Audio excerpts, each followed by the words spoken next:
Hello, welcome to my YouTube channel. ഞാൻ കുറച്ച് ദിവസമായി ഒരു കുക്കിംഗ് വീഡിയോ ആയിട്ട് വന്നിട്ട് ഇന്ന് ഞാൻ ഉണ്ടാക്കുന്നത് വളരെ രുചികരമായ, വളരെ എളുപ്പത്തിലും ഹെൽത്തിയുമായ ഒരു സ്നാക്സ് ആണ് ഉണ്ടാക്കുന്നത്. അത് വേറൊന്നുമല്ല, നമ്മുടെ ചെറുപയറും കൊണ്ട് ഒരു ലഡു, ചെറുപയർ ലഡു. അതിന് നമുക്ക് ആദ്യം തന്നെ ഈ വെള്ളത്തിലിട്ട് നന്നായിട്ടൊന്ന് കഴുകി അത് ഡ്രെയിൻ ചെയ്യാൻ വെക്കണം. അതിനുശേഷമാണ് നമുക്ക് ഇതെങ്ങനെ ഉണ്ടാക്കുന്നതെന്ന് ഞാൻ കാണിച്ചു തരാം. അപ്പോൾ ഇതാണ് ഞാൻ എടുത്തിരിക്കുന്ന ചെറുപയർ. ഇത് നമുക്കൊന്ന് കഴുകിയെടുക്കാം. കഴുകണം.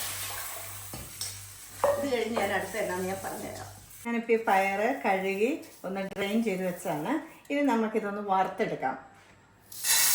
ഒരു കളറ് മാറുന്നിടം വരെ ഇത് കുതിർത്തൊന്നും വെക്കേണ്ട ആവശ്യമില്ല കേട്ടോ. ഇത് ചുമ്മാ നമുക്ക് വറുത്തെടുക്കാം. ഇതിൻ്റെ കളറൊക്കെ ഒന്ന് മാറുന്നിടം വരെ വറുത്തെടുക്കാം. ഇത് എൻ്റെ ചാനൽ ആദ്യമായിട്ട് കാണുന്നതാണെങ്കിൽ സബ്സ്ക്രൈബ് ചെയ്യാൻ മറക്കല്ലേ. അതുപോലെ തന്നെ സ്കിപ്പ് ചെയ്യാതെ കാണണം.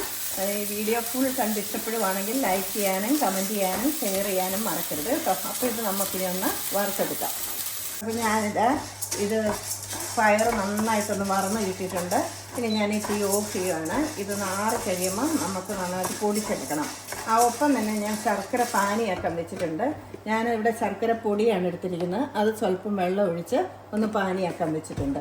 അപ്പോൾ ഇത് വറുത്ത് പൊടിച്ചെടുക്കാം നമുക്കൊന്ന്.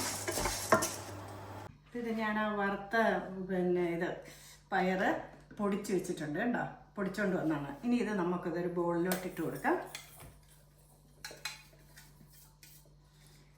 അതിൻ്റെ അകത്ത് കുറച്ച് ഏലക്ക വേണം. ഏലക്ക പൊടിച്ചതാണ്, അതിട്ട് കൊടുക്കാം.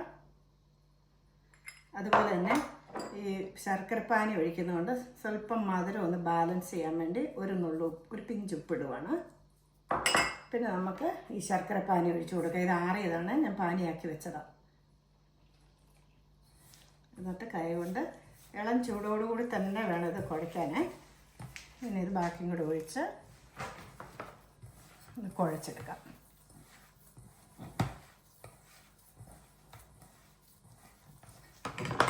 കുറച്ചും കൂടെ ഒഴിക്കാം.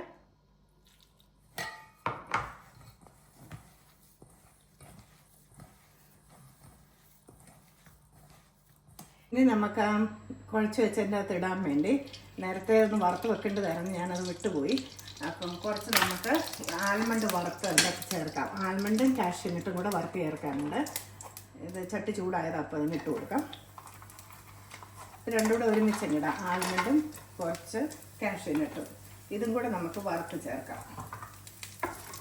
എന്നാലേ അത് പൂർണ്ണമാവുള്ളൂ. അങ്ങനെ വറുത്ത് വെച്ചിരിക്കുന്ന കാഷ്യൂനട്ടും അതുപോലെ തന്നെ ആൽമണ്ടും കൂടെ നമുക്ക് ഇതിൻ്റെ അകത്തോട്ട് ഇട്ട് കൊടുക്കാം. എന്നിട്ടിന് വീണ്ടും നന്നായിട്ടൊന്ന് കുഴച്ചെടുക്കാം.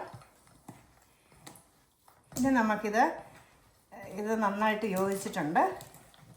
ഇനി ഇങ്ങനെ ഓരോരോ ബോൾ എടുത്ത് നമുക്ക് ഉരുട്ടിയെടുക്കാം.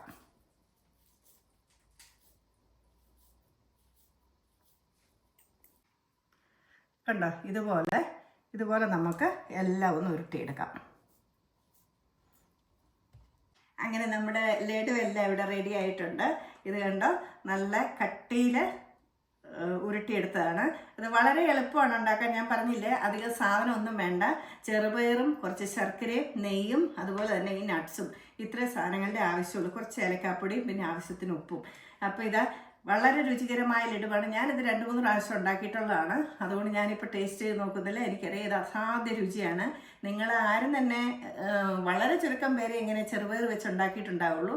അപ്പോൾ നിങ്ങളിത് ഉണ്ടാക്കിയിട്ടില്ലെങ്കിൽ തീർച്ചയായിട്ടും ഇതൊന്ന് ട്രൈ ചെയ്യണം. വളരെ ഹെൽത്തി ആയിട്ടുള്ളതല്ലേ ചെറുപയർ. അപ്പം വീണ്ടും മറ്റൊരു വീഡിയോ ആയിട്ട് കാണാം. അതുവരെ ബൈ ബൈ.